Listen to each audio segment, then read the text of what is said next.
Bom dia, pessoal, tudo bem? Estamos aqui para mais uma videoaula de PET de Física primeiro ano, volume 3, né? Já agora iniciando a semana 1. E nessa semana 1 da parte de Física nós iremos trabalhar com a primeira lei de Newton, iniciando uma parte nova da física que a gente chama de dinâmica e, de certa forma, iniciando com as leis de Newton. A primeira lei de Newton será trabalhada nesse conteúdo, beleza? Para vocês situarem certinho o conteúdo do PET 3 de Física do primeiro ano, se encontra aí na página 79, né, até a página 80. Então, dá para vocês acompanharem em relação a esta parte da videoaula, beleza? Então, vou passar para vocês agora quais são os tópicos que serão abordados, né, no decorrer dessa videoaula e que vocês tenham um bom acompanhamento em relação ao conteúdo. Então, vamos lá. Nesse conteúdo da primeira semana, nós iremos trabalhar a primeira lei de Newton, mas é muito importante que a gente traga para vocês alguns conceitos envolvidos, especialmente o conceito de força, né? Força e movimento, principalmente, o que você tem de relação entre os dois conceitos e trazer com profundidade um dos conceitos para a discussão. Definição de força, unidades de força, tipos de força que podemos encontrar dentro do estudo da física, também trazer o conceito de massa e peso e, logo em seguida, né, utilizarmos para entender a primeira lei de Newton, que é conhecida como a lei da inércia. Tá certo? Então fiquem atentos aí que nós precisamos, de certa forma, trabalhar com cada um desses conteúdos. Bom, esse contexto da primeira lei de Newton será extremamente importante para entender a aplicação de força sobre um objeto e que essa força aplicada acarrete, resulte em movimento ou não. Tá? Então, esse movimento aí pode ser interpretado como alteração na sua velocidade e, consequentemente, na sua aceleração. Então, nós temos alguns conceitos aí do PET 1 e do PET 2 envolvidos na continuidade do conteúdo de física. Tá certo? Então, vamos lá, pessoal? Nós temos bastante coisa para se tratar com relação a esse conteúdo. Então, vamos lá. Eu vou trazer um pouquinho para vocês de história com relação a essa parte do conceito de força e movimento. Por quê? Porque o conceito de força e movimento ele já não é considerado um conceito novo, é um conceito bastante antigo e que partiu das interpretações, inclusive, de filósofos gregos. Entre eles, eu trago aqui para vocês uma descrição básica de que Aristóteles tinha a respeito da ideia de movimento. O que ele diz em relação a movimento? A origem de um determinado movimento se deve ao fato de que os objetos entravam em movimento procurando, né, seu lugar natural de repouso. O movimento só existia porque haveria uma insatisfação do objeto na busca do repouso. O seu objetivo era o repouso e não entrar em movimento, mas entrar em movimento visando o repouso. Então, essa ideia do repouso era muito utilizada por Aristóteles para explicar, por exemplo, quando uma maçã caía da árvore em direção ao solo. Por quê? Porque ela já não estava satisfeita, né, aspas, de ficar lá em cima da árvore, então ela se desprendia dessa árvore, visando o lugar natural dela, o solo. Muito estranho um pouquinho essa interpretação. Mas tem personagens dentro da história de desenvolvimento de cada conceito que trazem aperfeiçoamentos a partir daqueles conceitos anteriores. Foi o caso de Galileu Galilei, que de certa forma contrapôs a ideia de Aristóteles, acrescentando a questão do movimento, a importância que o movimento tem. Se existe movimento visando o repouso, só haverá repouso se você estiver em movimento. Então, a ideia dele aqui, que ele traz para a nossa discussão, é que o estado natural de um corpo não é apenas o repouso. Um objeto em movimento também está em estado natural. Por quê? Porque as coisas, a matéria, os animais, os seres vivos, os objetos no mundo, não se encontram apenas em repouso. Se encontram muito mais em movimento do que em repouso. Nosso repouso, de certa forma, é considerado como um horário de recuperação, um horário de sono, um horário de descanso, tá certo? Mas o repouso aqui na parte da física é quando você está parado, sem velocidade em função do tempo, sem aceleração em função do tempo. Então a mesma coisa nós temos no caso para a própria maçã. Ela simplesmente caiu porque adquiriu um movimento. E esse movimento chegou ao solo, o seu lugar de repouso. O que quer dizer isso? Os conceitos de Aristóteles e de Galileu Galilei acabam se interagindo, tornando um dependente do outro para entender, né, determinadas ações do dia a dia, como é o caso da maçã caindo da macieira. Ok? Então, para dar continuidade, outros dois conceitos de suma importância. Quando se trata de maçã, estamos, né, pensando o que faz uma maçã cair da macieira, da planta da maçã. Bom, existe a possibilidade de dizer que a sua massa ou seu peso que promoveu essa caída, né? Esse rompimento com o galho que sustenta, fazendo com que ele vá em direção ao solo, buscando o seu estado natural, segundo Aristóteles. Bom, a massa e peso não podem ser interpretadas como a mesma coisa, o mesmo significado, o mesmo termo. São termos totalmente diferentes, tá? O que nós podemos chamar de massa? É aquilo que você tem dentro de um corpo, é a quantidade de matéria existente dentro do corpo. Já o peso é a relação dessa quantidade de matéria influenciada por uma força física chamada aceleração da gravidade. Nós costumamos a falar simplesmente que a aceleração da gravidade é a mesma coisa que força gravitacional ou simplesmente gravidade, ok? Vamos demonstrar isso aí fisicamente e de certa forma calculada aqui. Massa é diferente de peso, principalmente nesse quesito aqui, ó. Você sobe em cima de uma balança e ele registra esse valor de massa. Mas professor, não é peso? Qual a dúvida? Vamos lá? Olha só. Normalmente nós falamos assim, olhamos para a balança e falamos, nossa, eu peso 66,6 kg. Sendo que o correto é dizer, minha massa é 66,6 kg. Professor, mas eu peso e minha massa não tem o mesmo significado? Não tem. São coisas totalmente diferentes. Quando subimos em cima de uma balança, ele nos dá a massa registrada. Agora, o nosso peso é a forma de força que atua sobre o nosso corpo, que é formado por quantidade de matéria de 66,6 kg, para nos manter fixo aqui na Terra. Acontece que para fazer isso, o peso tem ação direta da gravidade.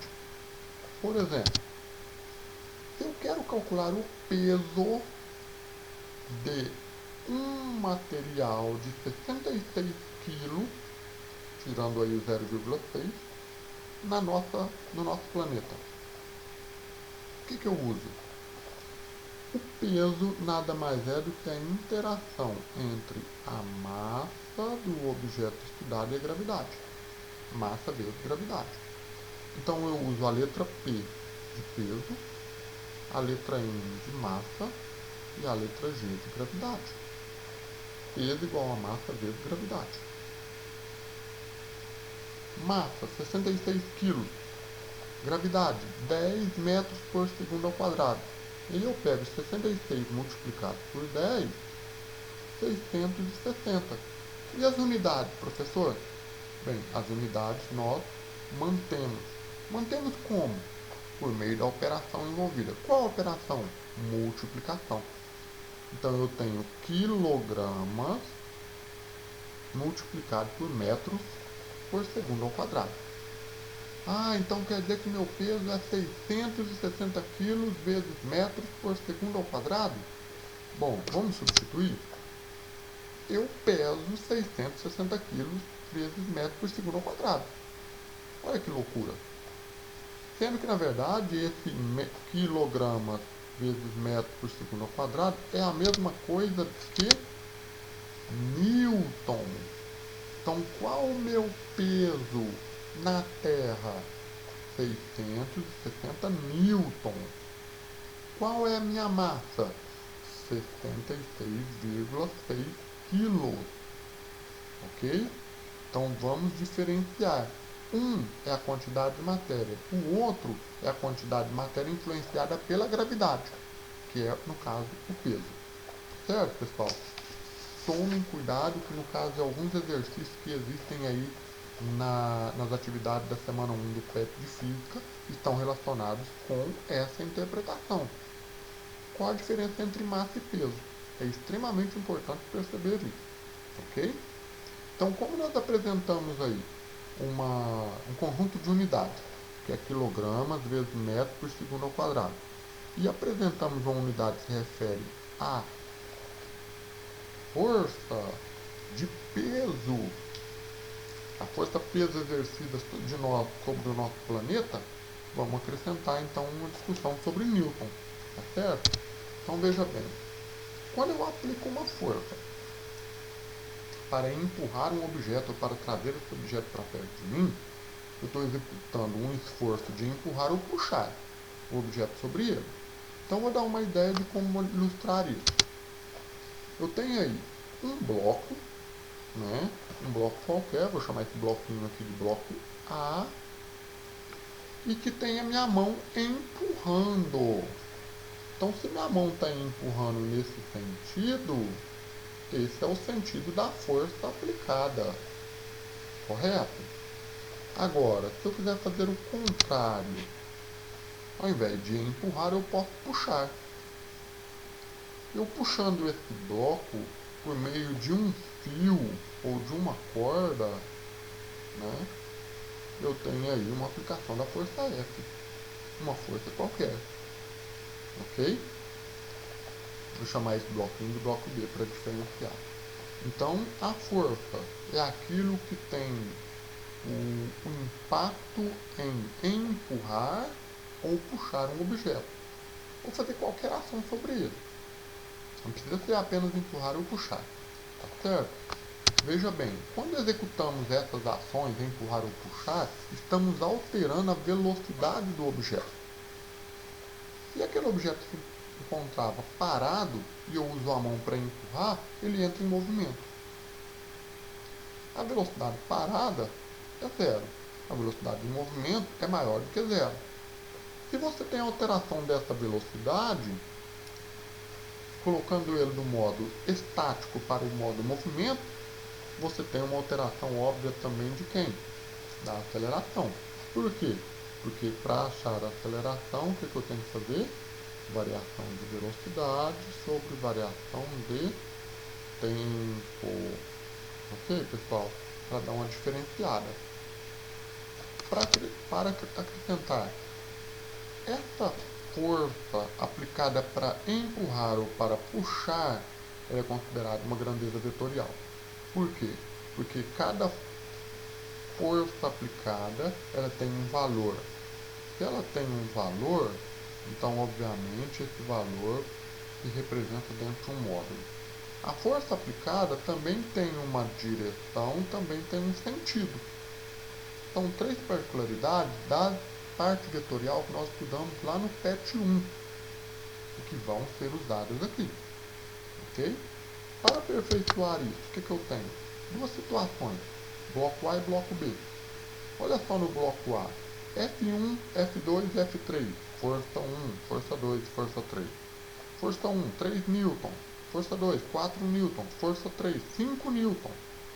Cada força tem um valor e estão numa mesma direção para a direita. Estão no mesmo sentido, horizontal.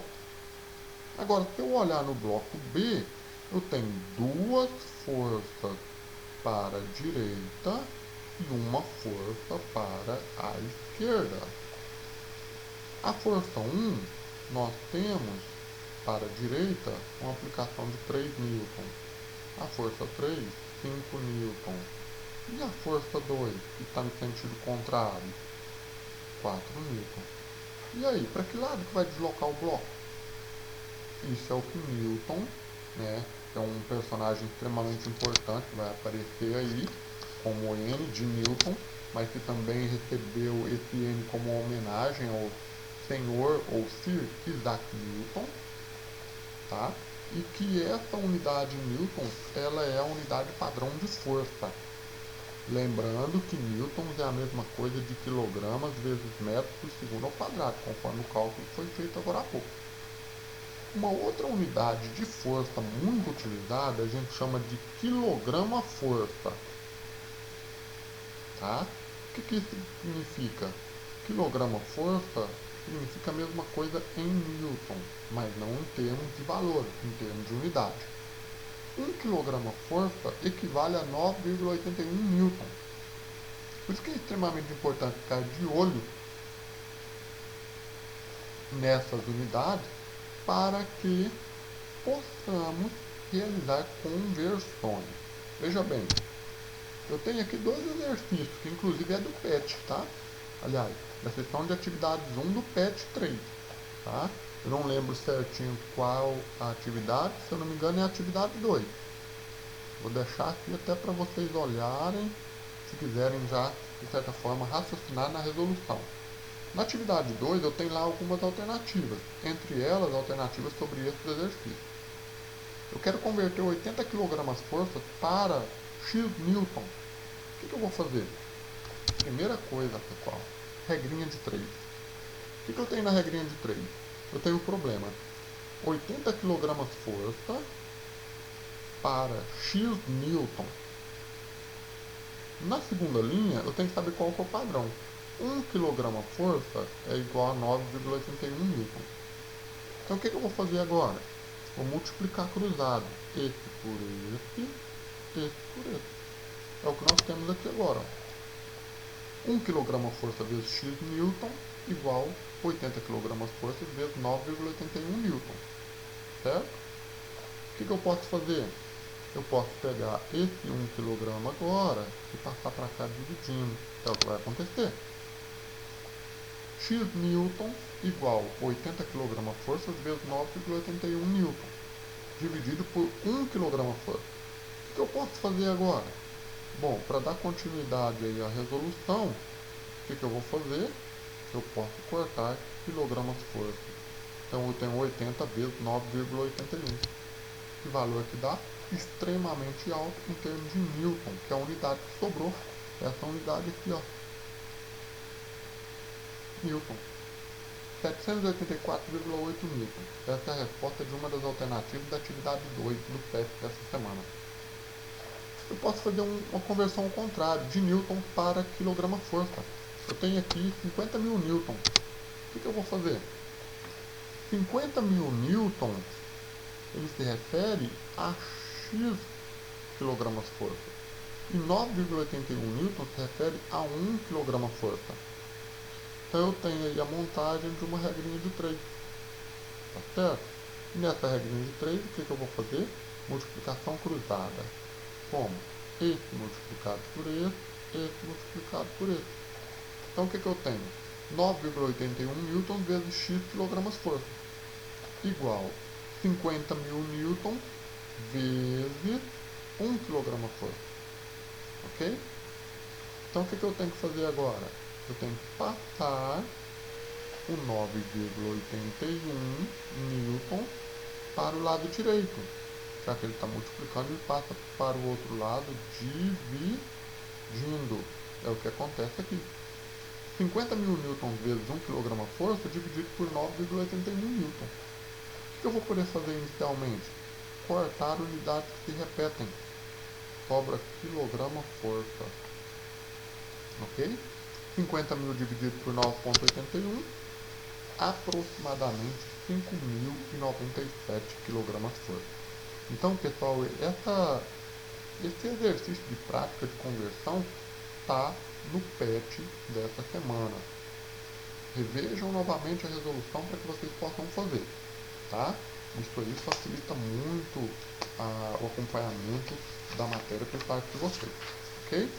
Então, para aprofundar um pouquinho, fugindo um pouco aí das conversões, das operações matemáticas, eu vou trazer para vocês alguns tipos de força muito comum, mas às vezes a gente não sabe qual é o termo que utilizamos. Ah, essa é a força tal, essa é a força tal, essa é a força X, essa é a força Y. Beleza? Olha só, força de atrito. É o atrito entre um esquiador, melhor, não esquiador, né? O aparelho que ele usa, se me falha a memória agora, né? As coisinhas de esqui, em contato com o gelo. Deslizamento dela. Existe um atrito ali, mínimo, mas existe. Tá? Outra coisa, quando você aplica a força sobre um carrinho, seja para empurrar, seja para puxar, você tem a força aplicada. Quando você entra numa disputa tipo cabo de guerra, você tem a tração ou tensão, quando uma pessoa de um lado oposto puxa, né, essa corda brincando com o cabo de guerra.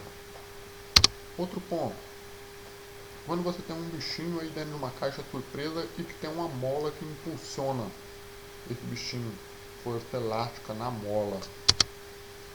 Força gravitacional, quando você cai de paraquedas, a gravidade te empurra para o solo e logo você tem que acionar o paraquedas. Acionou o paraquedas, você tem lá uma parte de plástico desse paraquedas que irá segurar o ar, fazendo com que você volte para o ar atmosférico. Você suba um pouquinho a sua altura no ar atmosférico. Isso é chamada força de empuxo. Assim como existe também a força de arraste em aparelhos um pouco menores. Tá? E a força magnética, que é a força de atração. Pessoal, eu estou deixando aqui de falar alguns tipos de força. Força elétrica, força eletromagnética e assim por diante. Mas essas forças que eu estou mostrando aqui são algumas das forças que nós iremos trabalhar no decorrer da física desse primeiro ano. Tá ok? Então vamos lá? Agora, tem uma força muito importante na física para o estudo da dinâmica. Eu falei para vocês de massa e peso. Depois eu acabei mencionando a palavra, o trecho, né? Força-peso. O que é força-peso, afinal de contas? A força-peso é isso daqui, ó. É uma força de atração.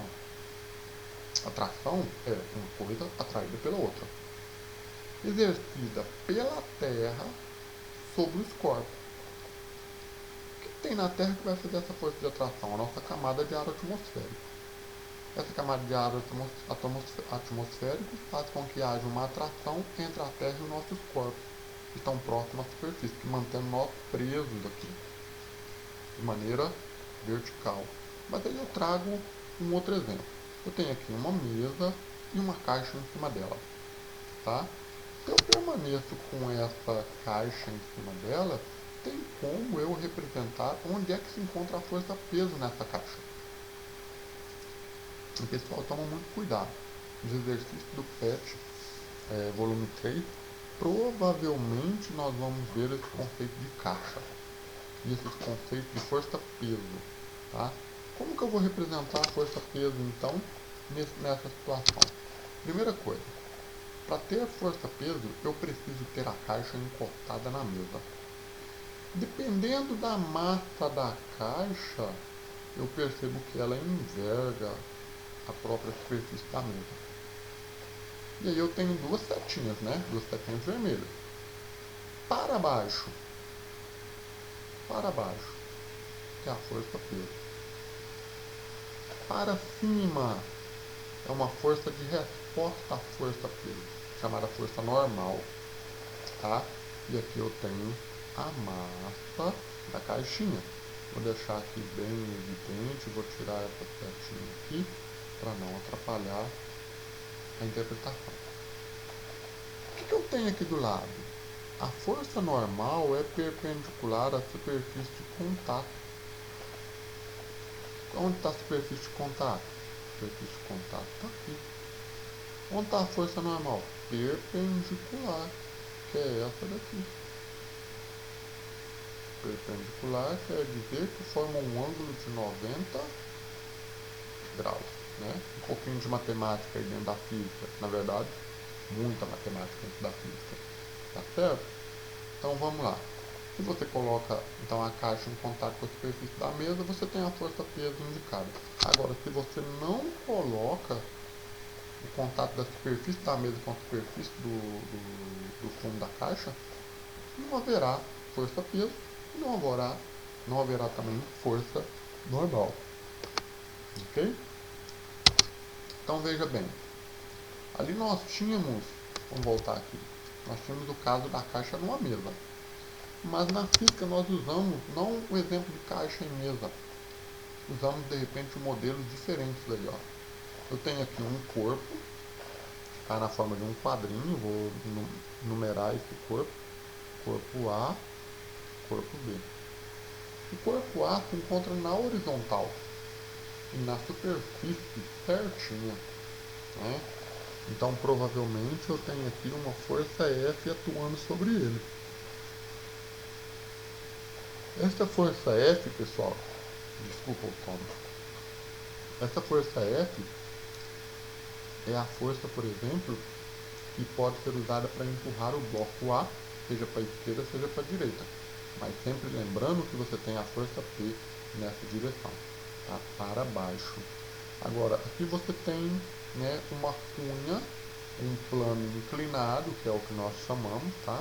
Tomem bastante cuidado com essa imagem. Plano inclinado, tá? Para representar melhor aí o plano inclinado, eu vou puxar setinha, ok? Então você tem um plano inclinado. O que acontece? A força peso está para baixo, mas provavelmente ele vai se deslocar para cá. Porque esse plano inclinado, mesmo tendo uma superfície de atrito, ele não é o suficiente para segurar o bloco B, não sabendo qual é a massa dele. Beleza? Então tomem bastante cuidado na interpretação da força peso, que é uma grandeza vetorial, ele tem intensidade, tem sentido e tem orientação. Ok? Veja o seguinte, o efeito da força que pode ser aplicada sobre um objeto, ele depende muito de vários itens. A intensidade dessa força, se é uma força pequena, se é uma força grande. A direção e sentido que esse objeto tomou a partir da aplicação da força. E onde ele foi aplicado. Onde é que a força foi aplicada? A força foi aplicada, por exemplo, em cima. A força foi aplicada no sentido contrário. Né? Então, qual é a intensidade, direção e sentido dessa força aplicada? Ok? Então, vamos lá. Quando você tem um bloco aí, o bloco A, paradinho desse jeito, não tem velocidade sendo aplicada. Velocidade é igual a zero. Certo? Agora, quando eu tenho um bloco no plano inclinado, e ele está lá em cima do plano inclinado e tende a deslizar para baixo, a velocidade adquirida sobre esse bloco, por esse bloco, é diferente de zero. Beleza, pessoal? Vamos colocar mais algumas situações. Eu tenho aí um bloco A e recebeu a aplicação de uma força de 10 newton na direção da setinha vermelha. Tá? O que acontece? Aqui essa linha pontilhada é a indicação da distância percorrida pelo bloco sendo aplicado essa força. Agora, nessa segunda situação, veja que eu dobrei a força. O que aconteceu?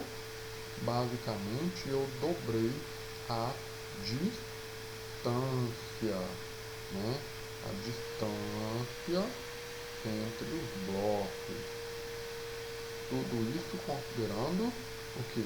A força, o valor de força que foi aplicado, tá bom? Então, pessoal, a partir desse conceito de força peso, veja bem, tá? Precisamos aí extrair algumas situações. O bloco A se encontrava em repouso, recebeu uma força, entrou em movimento, adquiriu repouso no final. Tá certo? Então tem sempre uma interpretação resultante da ação dessa força. Olha só. Então vamos trazer para vocês aí primeira lei de Newton. Essa primeira lei de Newton traz para nós explicações sobre um corpo em repouso, começando aqui, ó. Um corpo em repouso continua em repouso. Um corpo em movimento move-se em linha reta com velocidade constante. Nós temos dois itens, esse primeiro e esse segundo. Para ilustrar isso daí, veja bem essa tirinha que eu tirei aqui, ó.